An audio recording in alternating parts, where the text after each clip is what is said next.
ശരി, പാഠം പഠിക്കണോ, വിജയത്തിൽ നിന്ന് പാഠം പഠിക്കണോ എന്ന് പറഞ്ഞാൽ വിജയത്തിൽ നിന്ന് പാഠം പഠിച്ചേ പറ്റൂ. കാരണം കോൺഗ്രസിനെ സംബന്ധിച്ച് എപ്പോഴും വരുന്ന ഒരു വിമർശനം കോൺഗ്രസ് പണിയെടുത്ത് നേടിയെന്ന വിജയമല്ല. അപ്പുറത്ത് ഭരണവിരുദ്ധ വികാരം അതിശക്തമായി നിൽക്കുമ്പോൾ അത് കോൺഗ്രസിന് അനുകൂലമായി ഭവിക്കുന്നു, അത് ഒരു ഭാഗ്യമായി ഭവിക്കുന്നു എന്നുള്ളതാണ്. കാരണം ഇവിടെ ഇടത് വലത് എന്ന രണ്ട് എതിരാളികൾ മാത്രമേ ഉണ്ടായിരുന്നുള്ളൂ. പക്ഷേ ഇപ്പോൾ ആ മേഖലയിലേക്ക് ഇപ്പോൾ BJP കൂടി വരുന്നൊരു പശ്ചാത്തലമുണ്ട്. ഇപ്പോൾ റോഷിപാലിന് നൽകിയ അഭിമുഖത്തിൽ കെ മുരളീധരൻ പറയുന്നുണ്ട്, BJP ഇനി അടുത്ത വെല്ലുവിളി BJP കൂടിയാണ്. കാരണം CPM-നെ പരാജയപ്പെടുത്തുക എന്നതിലേക്ക് മാത്രമായി ഇനി അതിനെ ചുരുക്കരുത്. ഇനി തെരഞ്ഞെടുപ്പ് പ്രവർത്തനം എന്നുള്ളത് BJP-യെ തോൽപ്പിക്കാൻ കൂടിയുള്ള ആലോചനകളിലേക്ക് കടക്കേണ്ടതുണ്ട്. അങ്ങനെ കടക്കുന്നുണ്ടോ എന്നുള്ളതാണ്. കെ മുരളീധരൻ തെരഞ്ഞെടുപ്പ് പരാജയം സംഭവിച്ച ശേഷം തൃശ്ശൂരുമായി ബന്ധപ്പെട്ട് ഒരുപാട് കാര്യങ്ങൾ പുറത്തു പറഞ്ഞു, അകത്തും പറഞ്ഞിട്ടുണ്ട്. ഇതിപ്പോൾ 1.5 മാസമായില്ലേ, അത് എത്രത്തോളം അഡ്രസ്സ് ചെയ്തു എന്നൊരു വിഷയം അവിടെ നിൽക്കുകയാണ്. അപ്പോൾ കെ മുരളീധരൻ പറയുന്ന 87,000-ൽ പരം വോട്ടുകൾ അവിടെ പുതുതായി ചേർക്കപ്പെട്ടത് അവിടെ നിന്നും മറ്റ് ജില്ലകളിൽ നിന്നൊക്കെ കൊണ്ടുവന്ന് BJP അവിടെ ചേർക്കുന്നു. അതിനുള്ള ആ കാര്യം ഇത്രയും പേര് വന്ന് അവിടെ പുതിയ വോട്ടർ പട്ടിക വലുതാക്കിക്കൊണ്ട് അത് BJP-ക്ക് നേട്ടമുണ്ടാക്കാനുള്ള ഒരു ശ്രമം നടക്കുമ്പോൾ അവിടുത്തെ നേതൃത്വം, കോൺഗ്രസ് നേതൃത്വം അത് അറിയുന്നേയില്ല. അവർ അതിന്മേൽ അവിടുത്തെ സംഘടനാ സംവിധാനമാണ് സംസ്ഥാനത്ത് തന്നെ ഏറ്റവും മോശമായ സംഘടനാ സംവിധാനം തൃശ്ശൂരാണ് എന്ന് അദ്ദേഹം പറയുകയാണ്. അവിടെ പല മാറ്റങ്ങളും പാർട്ടി നടത്തിയിട്ടുണ്ട്, പക്ഷേ ഇത് താൽക്കാലികമായ കാര്യങ്ങൾ മാത്രം. പക്ഷേ എത്രത്തോളം കെ മുരളീധരൻ പറഞ്ഞ കാര്യങ്ങൾ ഉൾക്കൊണ്ടുകൊണ്ട് അതിന്മേലൊരു നടപടി ഉണ്ടാകുന്നു, അതിന്മേൽ ഒരു നടപടി ഉണ്ടാകുന്നു എന്ന് കെ മുരളീധരനെ ബോധ്യപ്പെടുത്തുന്നു എന്ന വിഷയം കൂടിയുണ്ട്. അങ്ങനെ ഉണ്ടായിരുന്നെങ്കിൽ, ആ ബോധ്യപ്പെടുത്തലുണ്ടായിരുന്നെങ്കിൽ സ്വാഭാവികമായും അദ്ദേഹം ആ ക്യാമ്പിൽ പങ്കെടുക്കുമായിരുന്നു. അദ്ദേഹം ക്യാമ്പിൽ പങ്കെടുത്തിട്ടില്ല എന്നുള്ളതിന് ഇന്ന് റോഷിപാലിനോട് അഭിമുഖത്തിൽ പറയുന്നത്, അവിടെ നേതാക്കൾ കാര്യങ്ങൾ തീരുമാനിക്കട്ടെ, ആ തീരുമാനങ്ങൾ നടപ്പാക്കുമ്പോൾ ഞാൻ അതനുസരിക്കാം. അതേ മുമ്പ് നമുക്ക് നൽകിയ അഭിമുഖത്തിൽ തന്നെ പറയുന്നുണ്ട്, പ്രിയങ്കയ്ക്ക് പ്രചാരണത്തിന് എത്തും, അതല്ലാതെ മറ്റ് കാര്യങ്ങൾക്ക് വലിയ പ്രചാരണത്തിനും മറ്റു പരിപാടികൾക്കും ഒന്നുമില്ല, രാഷ്ട്രീയ പ്രവർത്തനം അങ്ങനെ സജീവമായി നിൽക്കുന്നില്ല എന്ന്. അപ്പോൾ എന്തൊക്കെയാണ് കെ മുരളീധരൻ പറഞ്ഞിട്ടുള്ള കാര്യങ്ങൾ എന്നുള്ളത് പ്രധാനമായും മനസ്സിലാക്കേണ്ടതുണ്ട്. ഈ പറഞ്ഞതുപോലെ ക്യാമ്പിൽ കോൺഗ്രസിനെ സംബന്ധിച്ച് തൃശ്ശൂരിലെ ഒരു പരാജയം എന്നുള്ളത് സുരേഷ് ഗോപി എന്ന വ്യക്തിക്ക് കിട്ടിയ നേട്ടം എന്ന നിലയ്ക്ക് ചുരുക്കി കാണുന്നുണ്ടോ എന്നൊരു സംശയമുണ്ട് ചില നേതാക്കളെങ്കിലും. KC വേണുഗോപാലിനെ പോലുള്ള നേതാക്കൾ പക്ഷേ BJP ആണ് ത്രെറ്റ്, ആ രൂപത്തിൽ കാണണം എന്ന് പറയുമ്പോൾ തൃശ്ശൂരിൻ്റെ കാര്യത്തിൽ അങ്ങനെ ഒരു വിലയിരുത്തലിലേക്ക് അവർ എത്തുന്നുണ്ടോ എന്ന് സംശയിക്കണം. അത് വളരെ ഗൗരവത്തിൽ തന്നെ കോൺഗ്രസ് ആലോചിക്കേണ്ട കാര്യമാണ്. കോൺഗ്രസ് BJP എതിരാളികളാണെന്ന് പറയുമ്പോൾ ദേശീയ തലത്തിൽ BJP അല്പം തിരിച്ചടി നേരിടുമ്പോൾ കേരളത്തിൽ BJP വളരുകയാണ് ചെയ്യുന്നുള്ളൊരു വിരോധാഭാസം കൂടി സംഭവിക്കുന്നുണ്ട്. പടിപടിയായിട്ടാണെങ്കിലും BJP അവരുടെ വോട്ട് ഷെയർ ഉയർത്തിക്കൊണ്ടിരിക്കുന്നു എന്നുള്ളൊരു ഇപ്പോഴത്തെ സാഹചര്യം. ഇപ്പോൾ CPM ആണെങ്കിൽ തന്നെയും അവരുടെ പ്രധാനപ്പെട്ട വോട്ട് ബാങ്ക് SNDP ഈഴവ വോട്ടുകൾ എത്രത്തോളം CPM-ൽ നിന്ന് BJP-യിലേക്ക് പോയി, അതിൽ SNDP യോഗം ജനറൽ സെക്രട്ടറിയുടെ പങ്ക് എത്ര എന്നൊക്കെ ഗൗരവത്തിൽ പഠിക്കുന്നു, അതിന്മേലുള്ള കണക്കുകൾ എടുക്കുന്നു. അതിന്മേൽ ഉള്ള അടുത്ത നടപടി എന്താണ് വെള്ളാപ്പള്ളിയെ അധികം വേദനിപ്പിക്കാതെ അത് എങ്ങനെ പരിഹരിക്കാമെന്നുള്ള ആലോചനകളിലേക്ക് CPM കിടക്കുകയാണ്. അപ്പുറത്ത് NSS എല്ലാ ഘട്ടത്തിലും കോൺഗ്രസിനൊപ്പമാണ് നിന്നിട്ടുള്ളത്, പരസ്യ പ്രതികരണങ്ങൾ അങ്ങനെ നടത്തുന്നില്ല എങ്കിൽ കൂടി. പക്ഷേ ഇപ്പോൾ BJP ഭരണത്തിൽ തുടരുന്ന ഒരു അവസ്ഥയിൽ ചില വിഷയങ്ങളിലൊക്കെ BJP-ക്ക് അനുകൂലമായ സമീപനങ്ങൾ എടുത്തിട്ടുണ്ട്. അപ്പോൾ നാളെ NSS-ഉം പൂർണ്ണമായി BJP-ക്ക് അനുകൂലമായ ഒരു സമീപനത്തിലേക്ക് പോകുമോ എന്നൊന്നും പറയാൻ പറ്റില്ല. അപ്പോൾ അതും ഒരു ത്രെറ്റായി, അതും ഒരു ആശങ്കയായി കോൺഗ്രസ് മുന്നിൽ കാണേണ്ടതുണ്ട്. അങ്ങനെ കാണുന്നുണ്ടോ, ആ ഗൗരവത്തിൽ ആ കാര്യങ്ങൾ കൂടി പരിശോധിക്കുന്നുണ്ടോ എന്നുള്ള പ്രധാനപ്പെട്ട വിഷയം അവിടെ നിൽക്കുന്നു. അപ്പോൾ ഹിന്ദുത്വത്തിൻ്റെ വോട്ട് രാഷ്ട്രീയത്തെ എത്രത്തോളം അഡ്രസ്സ് ചെയ്യുന്നു കോൺഗ്രസ് ഇവിടെ ഈ വിജയത്തിൽ,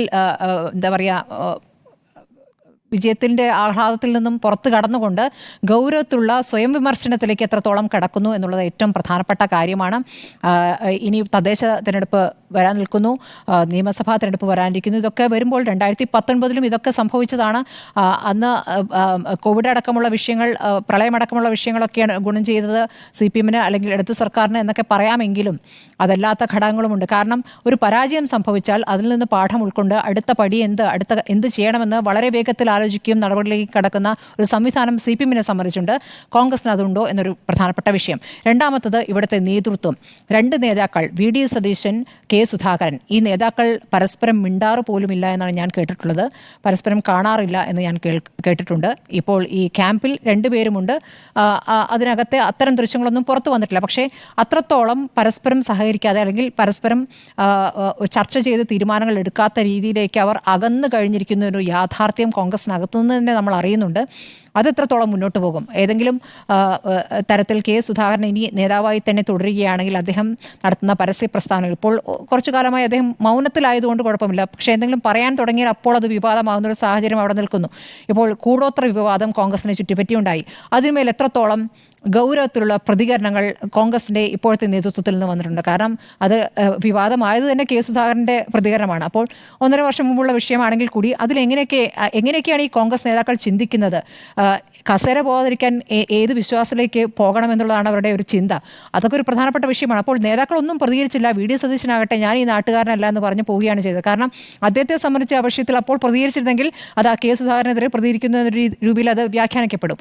അതുകൊണ്ടായിരിക്കാം എന്തായാലും അത്തരം വിഷയങ്ങളൊക്കെ ഈ തെരഞ്ഞെടുപ്പ് വിജയത്തിന് ശേഷമാണ് വന്നിട്ടുള്ളത് എന്നുള്ള കാര്യം കൂടി മനസ്സിലാക്കേണ്ടതുണ്ട്. മാത്രമല്ല, ഇപ്പോൾ സർക്കാരുമായി ബന്ധപ്പെട്ടായാലും CPM-മായി ബന്ധപ്പെട്ടായാലും പ്രധാനപ്പെട്ട വിവാദങ്ങൾ ഉണ്ടാകുമ്പോൾ അതെത്രത്തോളം കോൺഗ്രസ് ഏറ്റെടുത്ത് അതിന്മേൽ ഒരു പ്രതിഷേധവും അല്ലെങ്കിൽ സമരമായാലും അല്ലെങ്കിൽ അതിന്മേൽ പ്രതികരണമായാലും എത്രത്തോളം നടത്തുന്നുണ്ട്. ഇപ്പോൾ വി ഡി സതീശൻ സഭയിൽ ചില പ്രതികരണങ്ങൾ, നല്ല ശക്തമായ പ്രതികരണം സഭയിൽ നടത്തുന്നുണ്ടാകും. പക്ഷേ പുറത്ത് അത് എത്രത്തോളം ജനങ്ങളിലേക്ക് ഇറങ്ങിച്ചെന്ന് ജനങ്ങളെ ബോധ്യപ്പെടുത്തുന്ന രീതിയിൽ അത് എത്രത്തോളം കൊണ്ടുപോകുന്നു എന്നുള്ള കാര്യം സംശയകരമാണ്. പക്ഷേ പലപ്പോഴും യൂത്ത് കോൺഗ്രസ് അടക്കമുള്ള സമരങ്ങളിലേക്കൊക്കെ പോകുന്നുണ്ട്, അത് ശരി തന്നെ.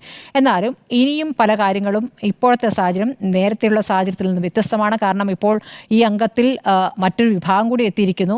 CPM-നെ മാത്രം നേരിട്ടാൽ പോരാ, BJP-യെ കൂടി നേരിടേണ്ടതുണ്ട് എന്ന രൂപത്തിലുള്ളൊരു മാറ്റത്തിലേക്ക് കോൺഗ്രസ് വരേണ്ടതുണ്ട്. അത് വരുന്നുണ്ടോ എന്നുള്ള പ്രധാനപ്പെട്ട കാര്യം. മറ്റൊന്ന്, മുന്നണി വിപുലീകരിക്കേണ്ടതുണ്ട്. മുന്നണി വിപുലീകരിക്കുക, കോൺഗ്രസിലെ വരാൻ ആഗ്രഹിക്കുന്നവരെ ഇങ്ങോട്ടേക്ക് വരുത്തുക, ഇതൊക്കെ വിഷയമാണല്ലോ. അപ്പോൾ കെ മുരളീധരൻ തന്നെ പറയുന്നു, ഇപ്പോൾ ഇവിടെ കോൺഗ്രസ് സംബന്ധിച്ച് സെലിബ്രിറ്റി എന്ന് പറയാനുള്ളത് ആകെയുള്ള ശശി തരൂരാണ്. ഇങ്ങോട്ട് വരാൻ ആഗ്രഹിക്കുന്നവരെ ആയാലും തടഞ്ഞു വെക്കും. വന്നു കഴിഞ്ഞാൽ അഥവാ നേതൃസ്ഥാനത്തേക്ക് എത്തിയാലോ അപ്പോൾ ആരും വരണ്ട എന്നൊരു സമീപനം പല നേതാക്കൾക്കുമുണ്ട് എന്ന് മുരളീധരൻ പറയുന്നു. മുന്നണി വിപുലീകരണത്തിൻ്റെ കാര്യത്തിൽ ഇപ്പോൾ കേരള കോൺഗ്രസിന് ഇപ്പോൾ രാജ്യസഭാ സീറ്റ് കിട്ടിയ സാഹചര്യത്തിൽ ഇനിയിപ്പോൾ അവരെ ഇപ്പോൾ ഇങ്ങോട്ട് കിട്ടുക ഒന്നും സാധ്യമല്ല.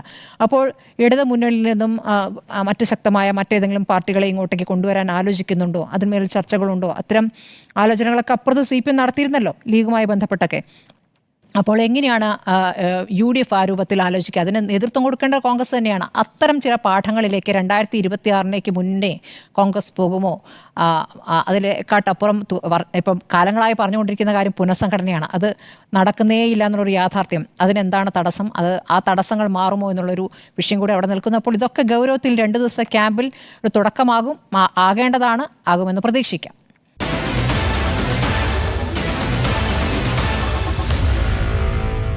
Meet the editors.